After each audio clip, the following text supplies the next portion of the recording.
T20 ವಿಶ್ವಕಪ್ನ final ಪಂದ್ಯದಲ್ಲಿ ದಕ್ಷಿಣ Africa ವಿರುದ್ಧ ಭಾರತ ಭರ್ಜರಿ ಗೆಲುವು ಸಾಧಿಸಿತು. ಅದೇ ಖುಷಿಯಲ್ಲಿದ್ದ ಅಭಿಮಾನಿಗಳಿಗೆ ರೋಹಿತ್ ಶರ್ಮಾ ಮತ್ತು ವಿರಾಟ್ ಕೊಹ್ಲಿ ಶಾಕ್ ಕೊಟ್ಟಿದ್ರು. ಫೈನಲ್ ಮ್ಯಾಚ್ನಲ್ಲಿ 76 ರನ್ಗಳನ್ನು ಕಲೆ ಹಾಕುವ ಮೂಲಕ ಪಂದ್ಯಶ್ರೇಷ್ಠ ಪ್ರಶಸ್ತಿ ಪಡೆದಿದ್ದರು ವಿರಾಟ್ ಕೊಹ್ಲಿ.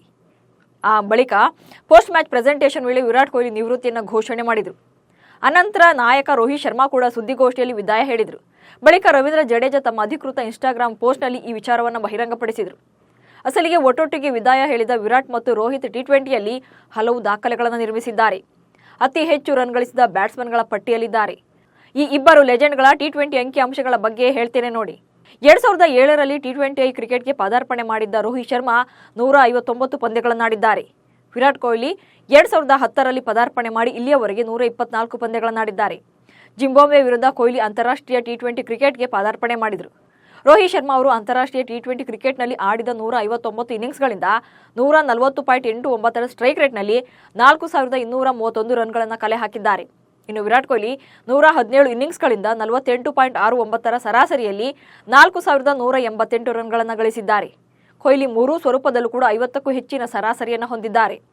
ಇನ್ನು ರೋಹಿತ್ ಶರ್ಮಾ ಅವರು ಅಂತಾರಾಷ್ಟ್ರೀಯ ಟಿ20 ಕ್ರಿಕೆಟ್ನಲ್ಲಿ 200 ಸಿಕ್ಸರ್ ಸಿಡಿಸಿದ ಮೊದಲ ಬ್ಯಾಟ್ಸ್ಮನ್ ಎನಿಸಿಕೊಂಡಿದ್ದಾರೆ. ಈಗ ಇವರ ಖಾತೆಯಲ್ಲಿ 205 ಸಿಕ್ಸರ್ಗಳಿವೆ. ಇನ್ನು ವಿರಾಟ್ ಕೊಹ್ಲಿ ತಮ್ಮ ವೃತ್ತಿ ಜೀವನದಲ್ಲಿ 124 ಸಿಕ್ಸರ್ಗಳನ್ನು ಗಳಿಸಿದ್ದಾರೆ.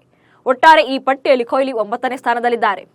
ಇನ್ನು ಟಿ20 ಕ್ರಿಕೆಟ್ನಲ್ಲಿ ಅತಿ ಹೆಚ್ಚು ಬೌಂಡ್ರಿಗಳ ಪಟ್ಟಿಯಲ್ಲಿ ರೋಹಿತ್ ಶರ್ಮಾ ಮತ್ತು ವಿರಾಟ್ ಕೊಹ್ಲಿ ಕ್ರಮವಾಗಿ 3 ಮತ್ತು 4ನೇ ಸ್ಥಾನದಲ್ಲಿದ್ದಾರೆ.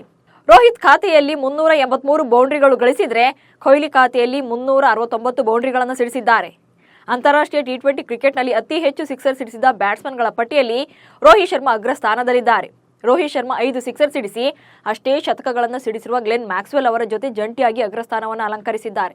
ಇನ್ನು ವಿರಾಟ್ ಕೊಹ್ಲಿ 1 ಟಿ20 ಶತಕವನ್ನು ಸಿಡಿಸಿದ್ದಾರೆ.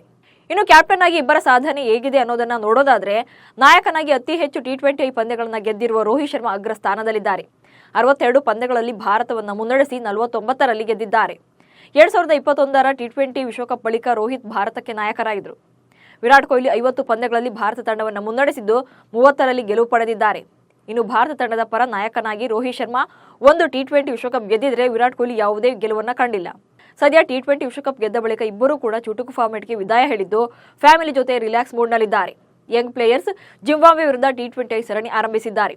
ಜಿಂಬಾಬ್ವೆ ಪ್ರವಾಸದ ಬಳಿಕ ಭಾರತ ತಂಡ ಶ್ರೀಲಂಕಾ ಪ್ರವಾಸಕ್ಕೆ ತೆರಳಲಿದೆ. ಶ್ರೀಲಂಕಾ ಪ್ರವಾಸದಲ್ಲಿ ಭಾರತ ತಂಡ 3 ಪಂದ್ಯಗಳ ಏಕದಿನ ಸರಣಿ ಹಾಗೆ ಟಿ20 ಸರಣಿಯಲ್ಲಿ ಕಾದಾಟ ನಡೆಸಲಿದೆ. ಆಗಸ್ಟ್ 2ರಂದು ODI ಸರಣಿ ಆರಂಭ ಆಗಲಿದೆ. ಈ ಏಕದಿನ ಸರಣಿಯಲ್ಲಿ ವಿರಾಟ್ ಕೊಹ್ಲಿ ಮತ್ತು ರೋಹಿತ್ ಶರ್ಮಾ ಇಬ್ಬರು ಕೂಡ ಆಡೋ ಸಾಧ್ಯತೆ ಇದೆ. ಬಳಿಕ ICC ಚಾಂಪಿಯನ್ಸ್ ಟ್ರೋಫಿ ಹಾಗೆ ವಿಶ್ವ ಟೆಸ್ಟ್ ಚಾಂಪಿಯನ್ಶಿಪ್ ಟೂರ್ನಿಗಳಲ್ಲೂ ಕೂಡ ಕಣಕ್ಕಿಳಿಯಲಿದ್ದಾರೆ.